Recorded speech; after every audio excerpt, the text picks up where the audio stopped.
नमस्कार, मैं प्रभात प्रियदर्शी आप सभी का मेरे YouTube चैनल प्रियदर्शी एसपी में स्वागत है।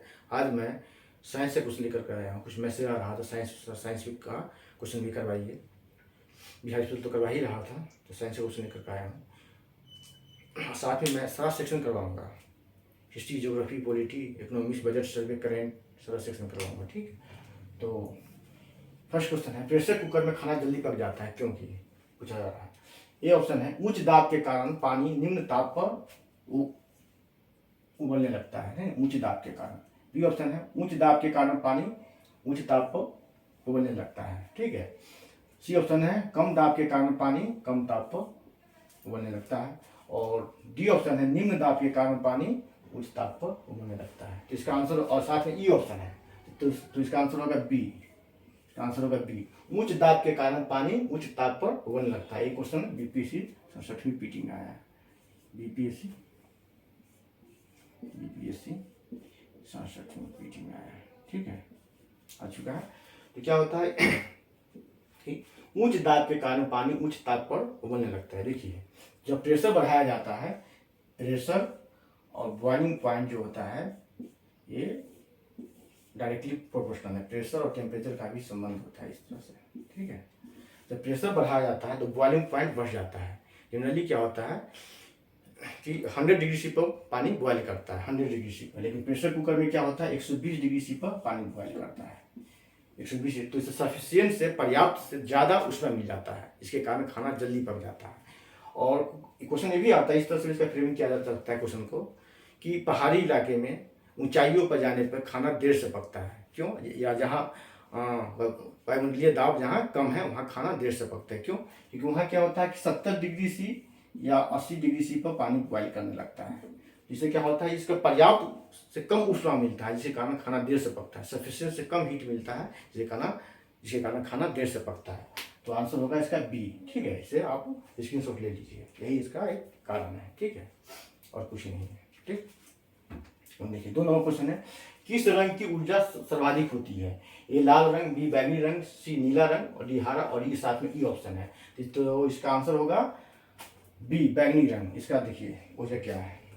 सभी क्वेश्चन का जो क्वेश्चन पूछा रहा सभी का वजह है, सिर्फ आंसर ही याद नहीं किए, रट्टा नहीं मारिए, है ना। कंसेप्ट समझा कीजिए, नहीं तो एग्जाम में जाकर के आप फंस जाएंगे। इसका कारण जानिए क्यों है। ठीक है, सीरियस का रट्टा मत मारिए, इसका कारण जानिए।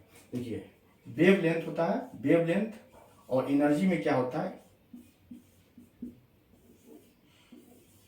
इनवर्सली प्रोपोर्शनल का रिलेशन है, मतलब व्युत्क्रमानुपाती। ठीक है, मतलब उल्टा, जिसका वेव लेंथ ज्यादा होगा उसका एनर्जी कम होगा, जिसका वेव लेंथ कम होगा उसका एनर्जी ज्यादा होगा। तो आप सभी जानते हैं कि रेड कलर का, लाल रंग का वेव लेंथ सर्वाधिक होता है, सबसे ज्यादा वेव लेंथ लाल रंग का होता है। तो सबसे कम ऊर्जा जो है लाल रंग की होती है, और बैगनी का वेव लेंथ सबसे कम होता है, तो इसकी ऊर्जा सबसे ज्यादा होती है। यही वजह है, वेव लेंथ और एनर्जी का संबंध है। इसे आप लोग स्क्रीनशॉट ले लीजिए, यही संबंध है। इसका वेव लेंथ ज्यादा होगा उसका ऊर्जा कम होगा, और जिसका वेव लेंथ कम होगा उसका ऊर्जा ज्यादा होगा, और जिसका वेव लेंथ ज्यादा होगा उसका ऊर्जा कम होगा। तो लाल रंग का वेव लेंथ सर्वाधिक होता है, जिसका ऊर्जा न्यूनतम होता है। बैगनी का वेव लेंथ सबसे कम होता है, जिसका ऊर्जा ज्यादा होता है। उसमें इस तरह से भी आ सकता है कि किस रंग की ऊर्जा सबसे कम होती है, तो लाल रंग की ऊर्जा सबसे कम होती है, क्योंकि इसका वेव लेंथ सबसे ज्यादा होता है। ठीक, और देखिए तीसरा क्वेश्चन, किस शराब को पीने से मृत्यु तथा अंधता आ जाती है? किस शराब को पीने से मृत्यु हो जाती है या अंधा हुआ आता है? अभी बिहार में घटनाएं हो रही है बहुत ज़्यादा, 1 महीने 2 महीने में घटनाएं हो जाती है कि एक साथ 10 लोग 20 लोग अंधे हो आते हैं या मर जाते हैं। ठीक है, तो कौन सा शराब पीने से? तो है आंसर है इसका बी ऑप्शन, मिथाइल अल्कोहल। ठीक है, मिथाइल अल्कोहल। ऐसा क्यों होता है? देखिए, जब शराबबंदी हुई तब से इस तरह की घटना बिहार में ज़्यादा बढ़ गई है। पहले भी होती थी घटनाएं, तो कभी कभी सुनने को मिलता है, लेकिन अभी समाचार पत्रों की सुर्खियां बनी जाती है ज़्यादातर। ठीक है, ऐसा कि जब से शराबबंदी हुई है तब से गांव घर में शराब बनने लगे हैं चोरी छिपे। ठीक है, तो उसे अनट्रेंड लोग बनाते हैं। शराब बनाने में जो भट्टी में जो गर्म किया जाता है, उसको खोलाया जाता है, तो उसे सफिशिएंट हीट चाहिए, लेकिन वो लोग ट्रेंड व्यक्ति नहीं है, तो नहीं जानते, उन्हें पता नहीं है कि इसे कितने डिग्री सी पे से इसको बॉयल किया जाए, उबाला जाए, इसको खोलाया जाए, वो नहीं जानते हैं, तो सफिशिएंट टेम्परेचर नहीं दे पाते हैं, है ना वो लोग, जिसके कारण जो है अल्कोहल जो है बदल जाता है मिथाइल अल्कोहल में जो पॉइजन होता है, जहर होता है। पीने वाला जो होता है ये इथाइल अल्कोहल होता है, ये ऑप्शन में है। लेकिन ये पीने वाला पॉइजन होता है, इसी से अंधता आती है, मृत्यु आती है। वजह क्या है?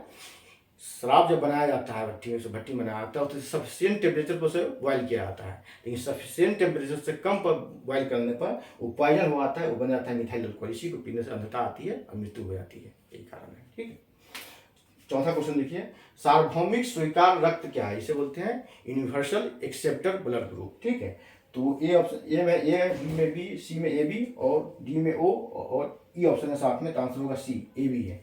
जो कहा था सार्वभौमिक स्वीकार्य रक्त समूह, ए बी है। ठीक है, ये किसी का भी रक्त दे सकता है। ठीक है, इससे कोई दिक्कत नहीं, इसमें ब्लड क्लॉटिंग नहीं होगा। अगर मिसमैच होता है तो ब्लड क्लॉट कर जाता है, इससे मृत्यु हो जाती है। ठीक है, तो ए बी है। ठीक है, और यूनिवर्सल डोनर कहा जाता है तो ओ ग्रुप आएगा, यूनिवर्सल डोनर ओ ग्रुप आएगा। ठीक है, ओ ग्रुप में क्या है, कोई एंटीजन नहीं होता है, और ए बी में कोई एंटीबॉडी नहीं। ए बी क्वेश्चन आ सकता है किस ब्लड ग्रुप में कोई एंटीजन नहीं है, तो ओ ब्लड ग्रुप में कोई एंटीजन नहीं है, और किस ब्लड ग्रुप में कोई एंटीबॉडी नहीं है, तो ए बी ब्लड ग्रुप में कोई एंटीबॉडी नहीं है। ठीक है, कोरोना आने के बाद एंटीबॉडी सब कई बार सुने होंगे, हमेशा सुने होंगे, पेपर में, न्यूज़ पत्रों में, हाँ, इलेक्ट्रॉनिक्स मीडिया में, समाचार पत्रों में, तो एंटीबॉडी तो ए बी ब्लड ग्रुप में कोई एंटीबॉडी नहीं होता है, और ओ ब्लड ग्रुप में कोई एंटीजन नहीं होता है। ठीक है, तो ये यूनिवर्सल डोनर है और ये यूनिवर्सल एक्सेप्टर है। ठीक, 5 नंबर क्वेश्चन देखिए, कीटभक्षी पौधे मिट्टी में किसकी कमी से उगते हैं? कीटभक्षी पौधे मिट्टी में किसी कमी से उगते हैं? ए पानी की कमी, बी है मैग्नीशियम की कमी, सी नाइट्रोजन की कमी, डी कैल्शियम की कमी, और साथ में ई ऑप्शन है, तो आंसर होगा इसका सी, किसी कमी से, नाइट्रोजन की कमी से कीटभक्षी पौधे उगते हैं। ठीक, कीटभक्षी पौधे मतलब कीटभक्षी, नाम से देखिए कीटभक्षी, कीटों को खाता है। ठीक है, कीट को ये खा जाता है, भक्षण करता है। ठीक, इसका भोजन कीट है। तो कहाँ उगता है? ये कहा है कि कीटभक्षी पौधे मिट्टी में किसकी कमी से उगते हैं, तो नाइट्रोजन की कमी से उगते हैं। क्वेश्चन ये भी बन सकता है, फिर में क्या बता सकता है कि कीटभक्षी पौधे कहाँ उगते हैं, तो ये दलदली जगह पर उगते हैं। कहाँ? दलदली मिट्टी में, दलदली इलाके में उगते हैं, दलदली क्षेत्र में ये कीटभक्षी पौधे उगते हैं। और दलदली क्षेत्र में जो है मीथेन गैस निकलता है, लेकिन वहाँ नाइट्रोजन की कमी होती है। दलदली क्षेत्रों से मीथेन गैस का उत्सर्जन होता है, सिक्रीशन होता है, हाँ, CH4 का, मीथेन गैस का, लेकिन वहाँ नाइट्रोजन की कमी होती है। तो नाइट्रोजन की कमी को पूरा करने के लिए फिर इसका पौधा जो है, कीटभक्षी पौधा, कीटों को खाता है, उससे उसको नाइट्रोजन प्राप्त होता है। ठीक है, तो आज इतना ही, फिर आगे वीडियो लेकर के आता हूँ। तब तक के लिए आप लोग पढ़ें, एग्जाम की तैयारी करें। आ चुका है नोटिफिकेशन कि एग्ज़ाम अगस्त लास्ट वीक में होगा, मतलब कि 28 अगस्त को संडे पड़ रहा है, तो उस दिन एग्ज़ाम हो सकता है। ठीक है, धन्यवाद। और इसे लाइक करें, सब्सक्राइब करें और शेयर करें वीडियो को, बेल आइकन दबाएं कि आगे का नोटिफिकेशन आपको मिलता रहे। और सारा सेक्शन करवाऊंगा, Bihar special, polity, geography, economics survey, budget, economics, current, सारा सेक्शन करवाऊंगा। ठीक है।